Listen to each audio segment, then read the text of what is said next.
Non, mais je vais me contenter, si j'ose dire, de présenter quelques réflexions sur l'ensemble de la question. Moi, je parle comme historien d'une certaine manière, donc je prends un petit peu la durée en longue perspective. Ce que je voudrais d'abord dire, oui, il y a une carte qui s'est affichée, qui est une carte d'une revue pétrolière ancienne, sur laquelle je reviendrai. Je voudrais d'abord dire que la question de l'Asie du Sud-Est et de la mer de Chine méridionale s'inscrit évidemment dans un espace plus large et dans une réflexion plus large. Quand on écoute nos collègues japonais, par exemple, ou nos collègues vietnamiens, on a un peu l'impression qu'ils ont le même discours par rapport à la mer, le même comportement, la même attitude de défense, voire de défense face à une agression. Alors évidemment, l'histoire des relations sino-japonaises et l'histoire de ce qui se passe en mer de Chine méridionale ne coïncident pas ou peu. Puisque pour les relations sino-japonaises, en fait, toute l'histoire de Meiji depuis 1868 jusqu'à 1945, Meiji et de la croissance japonaise, c'est donc l'histoire d'une montée en puissance et militaire du Japon sur la Chine et bientôt sur l'Asie du Sud-Est, effectivement. Et il en reste un certain nombre de séquelles, notamment dans les îles Senkaku qui ont été évoquées, qui sont indiqués sur cette carte, Senkaku Diaoyutai, à côté de Taïwan, qui sont un problème qui rebondit sur différentes périodes, puisque c'est en 1895, au traité de Shimonoseki, que cet espace des îles Ryukyu a été attribué avec Taïwan au Japon. C'est en 1945 que le Japon a perdu cet ensemble, alors que les Ryukyu étaient maintenus sous administration militaire, et c'est en 1971 seulement que le Japon a récupéré d'une certaine manière ou repris ces îles Ryukyu, avec toujours donc cette difficulté frontalière qui correspond à la zone d'exclusion aérienne dont on a parlé tout à l'heure. En Asie du Sud-Est, évidemment, c'est assez différent, mais j'observe que, puisqu'on est dans une ancienne zone coloniale pour l'essentiel, mais j'observe que tous ces espaces maritimes sont toujours des lieux de pouvoir, y compris aujourd'hui. Lorsque le Japon, justement, allait vers le sud dans les années 30, et après avoir conquis la Chine avec plus ou moins de succès, et après Pearl Harbor, s'est lancé sur l'Asie du Sud-Est. Mais avant cela, c'est en 1939, je crois que c'est notre collègue Bonnet qui tout à l'heure évoquait une citation japonaise de 1939, justement, c'est le moment où les Japonais s'installent dans cette région, avant même d'aller en Asie du Sud-Est. Ils commencent par les îles, ils commencent par la mer de Chine méridionale. Pour y faire quoi? J'allais dire pas grand-chose, parce qu'effectivement, encore plus à cette époque, il n'y a pratiquement rien. Donc ça, c'est le premier élément que je voulais souligner. Le second, c'est que j'entends bien qu'il y a eu ce colloque de 2012, mais l'histoire ne commence pas en 2012, et donc nous sommes sur, comment dirais-je, des tensions qui ont, comment dirais-je, une certaine durée. Là, cette carte. Alors, je précise que ces cartes sont issues d'un petit atlas que j'ai commis, et j'ai fait l'erreur de ne pas le signaler aux organisateurs. Donc, c'est pas sur le. Je suis un mauvais vendeur. C'est pas sur la brochure. Atlas de l'Asie du Sud-Est chez Autrement. Donc là, c'est une des cartes qui en est extraite, qui est une carte des conflits, justement, 50 ans de conflits, où on trouve. En haut à gauche, si je puis dire, l'incident du golfe du Tonkin, où on trouve également les incidents les plus récents des années 2000, 2010, 2011. Je crois que oui, j'ai dû arrêter ma documentation en 2012, donc les récents événements n'y apparaissent pas. Mais, par exemple, lorsqu'on parlait tout à l'heure c'est une belle expression, de poldérisation ou de bétonnage de certaines îles, et en particulier des îles qui sont Ferry Cross, qui sont dans le sud de la zone. Personne n'a mentionné le fait que le journal Le Monde, dans sa livraison d'avant-hier, présentait en page 2 un ensemble précisément sur ces îles. Ce sont les mêmes qui, donc, en 88, ça a été mentionné, ont été comment dirais-je, récupérées, prises par les Chinois sur le Vietnam. Et ce sont ces îles qui, effectivement, progressivement, et en particulier la principale d'entre elles, qui progressivement donc s'est dotée d'installations et qui sont susceptibles d'en faire une escale maritime.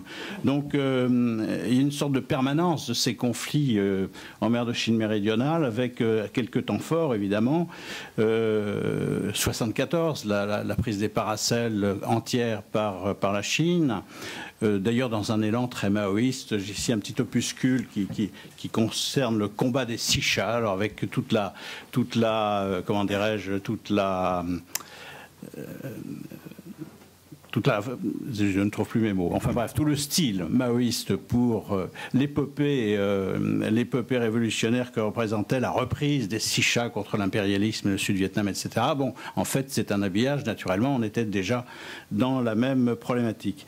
Le tournant des années 80 est essentiel, me semble-t-il, parce que bien sûr, il y a la Convention de Montego Bay en 82, parce que la Chine commet un certain nombre d'actions en 1988, celle dont on a parlé en particulier, avec cet accrochage sino-vietnamien qui a fait plusieurs dizaines de morts. Et puis on est dans un troisième moment chaud depuis le tournant de 2010, avec des événements aussi improbables que le sectionnage de câbles de ravitaillement de plateformes sous-marines vietnamiennes, ou des incidents de pêche.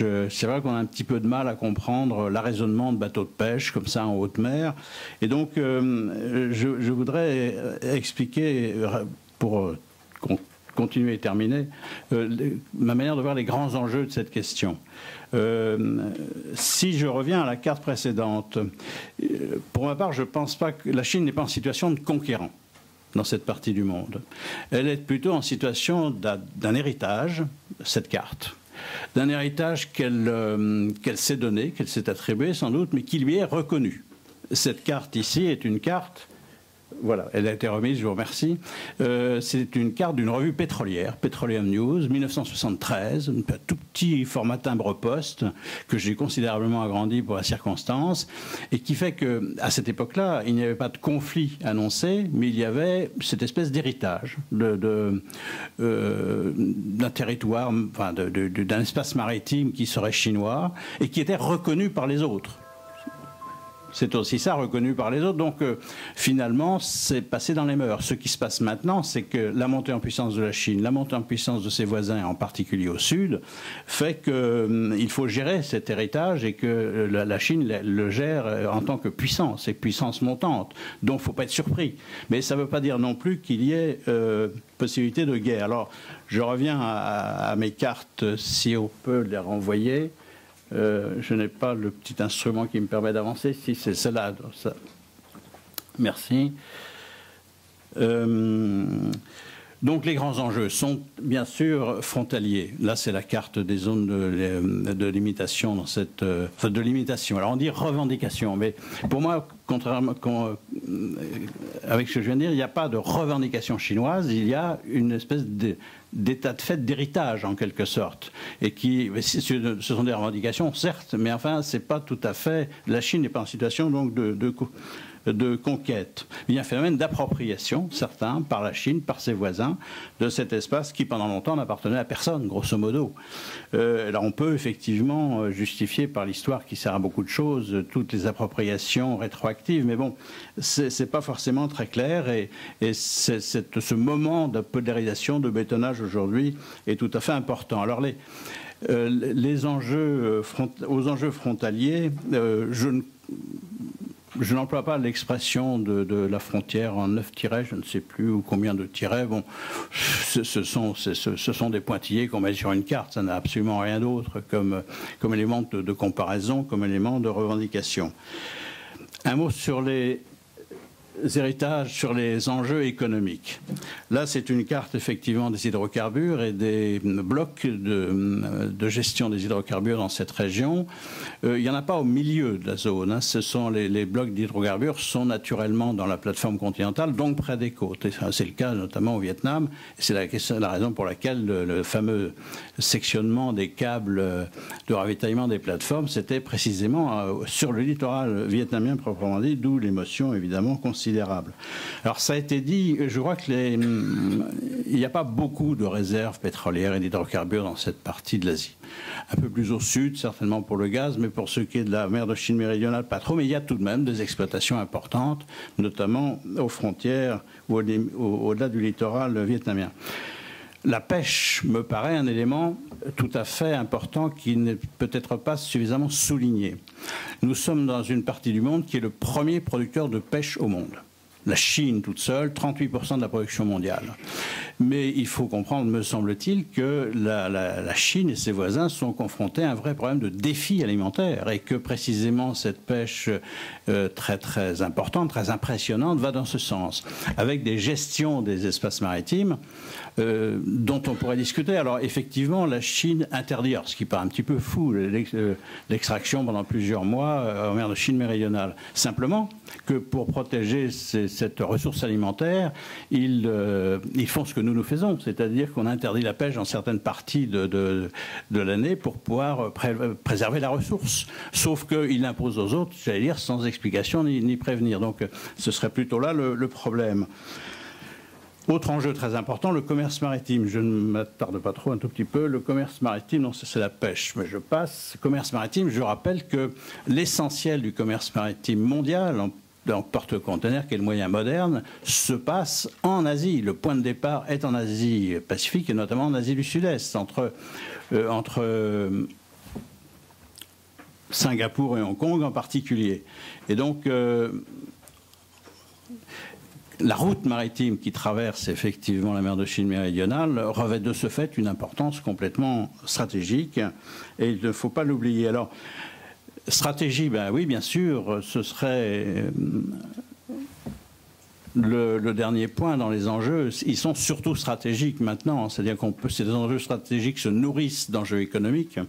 Mais cette mer de Chine méridionale, comme théâtre maritime,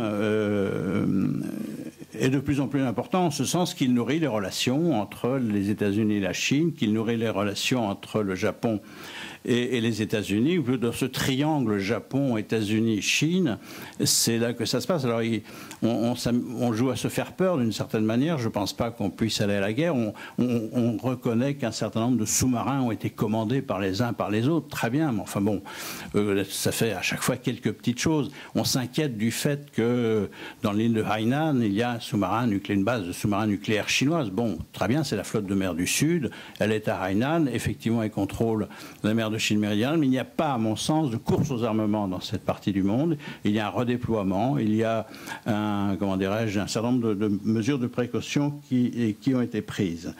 Donc, nous sommes dans le jeu des puissances, l'ASEAN et la Chine, l'ASEAN et les autres, l'Inde qui n'est pas loin, effectivement, et qui est très intéressée à être acteur dans cette région. Et cette territorialisation, si on peut employer le mot, d'un espace maritime qui, justement, fait se développer des enjeux stratégiques. Donc voilà, je n'insiste pas plus. J'ai pris peut-être plus de temps que prévu. Je vous remercie.